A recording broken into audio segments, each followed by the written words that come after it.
की सवारी, साथ में यारी, खास लम्हों की जो बात है। कुछ बनने की है बारी, उसका ही तैयारी, लेके सपनों की उड़ान है। छूना है आसमां, रोज हम में है पोतम, आगे है बढ़ना, cause टेक्नो वाले हम, cause टेक्नो वाले हम। Techno college of engineering, Agartala.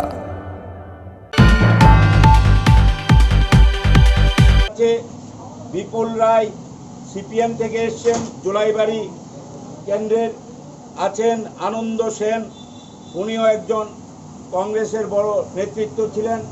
আনন্দ সেন বাইকোরার, উনি আজকে আমাদের মধ্যে এসেছেন। আছেন সুকুমার কলই আমাদের মধ্যে আছেন, উনিও কংগ্রেসের একজন বরিষ্ঠ নেতৃত্ব ছিলেন। বিক্রম কুমার সরকার, উনিও মেম্বার ছিলেন। প্রদীপ সরকার বিজেপির মেম্বার ছিলেন, উনি বামুটিয়ার। প্রদীপ সরকার আমাদের মধ্যে আজকে যোগদান করবেন। উনি দীর্ঘদিন পঞ্চায়েতের মেম্বারও ছিলেন। আমি ওনাদের গ্রামে জলিলপুরে গিয়েছিলাম। এছাড়াও 13 প্রতাপগড় কেন্দ্র থেকে চন্দ্রনাথ বাসক এবং দীপজয় গোপ, এই দুজন 9 বনমালীপুর কেন্দ্রে। আপনারা জানেন গতকালকে আমাদের 9 বনমালীপুর কেন্দ্রের যে মণ্ডল সভাপতি ছিলেন, উনি আমাদের সঙ্গে যোগদান করেছেন।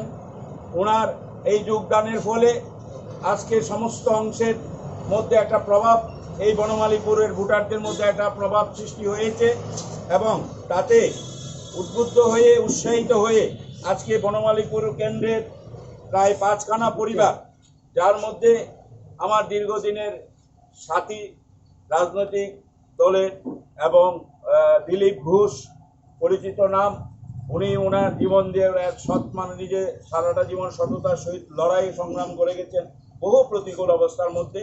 আমি আজকে অত্যন্ত খুশি উনিও আমাদের দলে আসছেন। দিলীপ ঘোষ বনমালীপুর থেকে আছেন, চন্দ্রনাথ সঞ্জয় কর্মকার আছেন, চিত্তরঞ্জন রায় আছেন, কৃষ্ণ দাস। এছাড়াও শান্তির বাজার বিধানসভা কেন্দ্র থেকে আমাদের প্রায় 5 জন বিজেপি থেকে আমাদের দলে আসছেন। কমল হোসেন, টুকু মিয়া, বিল্লাল মিয়া, বাপন মিয়া এবং সুমন হোসেন।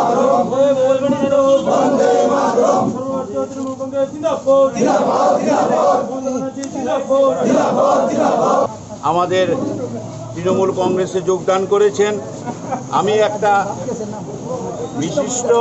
বিশিষ্ট এই রাজ্যে আজকে শাসক দলে আজকে মন্ত্রিসভা শপথ নিচ্ছে। এই দিনে আমার দুটো কথা এই রাজ্যবাসীর উদ্দেশ্যে, বিশেষ করে তফসিলিভুক্ত যারা, আপনারা জানেন এই রাজ্যে প্রায় 18% তফসিলিভুক্ত মানুষ আছেন। এই রাজ্যে 10 জন বিধায়ক, 12 জন বিধায়ক আছেন তফসিলিভুক্ত। এর মধ্যে যারা এই ভারতীয় জনতা পার্টিতে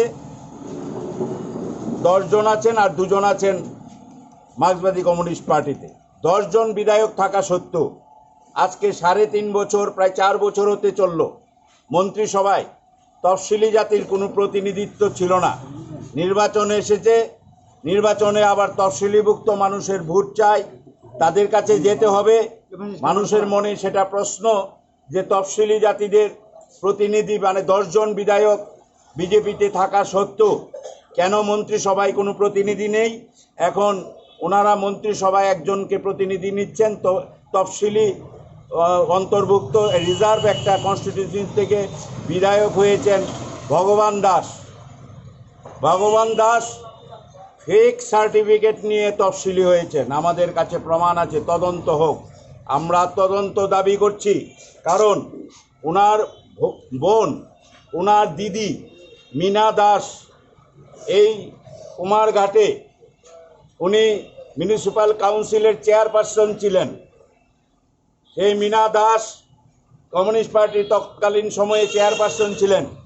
এই রাজ্যের তফসিলিভুক্ত মানুষ সেই দিন জেলা শাসকের অফিস ঘেরাও করে আন্দোলন করেছিলেন যে মীনা দাস তফসিলিভুক্ত নয়, এটা ফেক সার্টিফিকেট নিয়ে উনি মিউনিসিপ্যালিটির চেয়ারপারসন হয়েছেন, সুতরাং ওনাকে তদন্ত করে ওনাকে সেখান থেকে পদ থেকে সরিয়ে দেওয়া হোক এবং ওনার সদস্যপদ খারিজ করা হোক।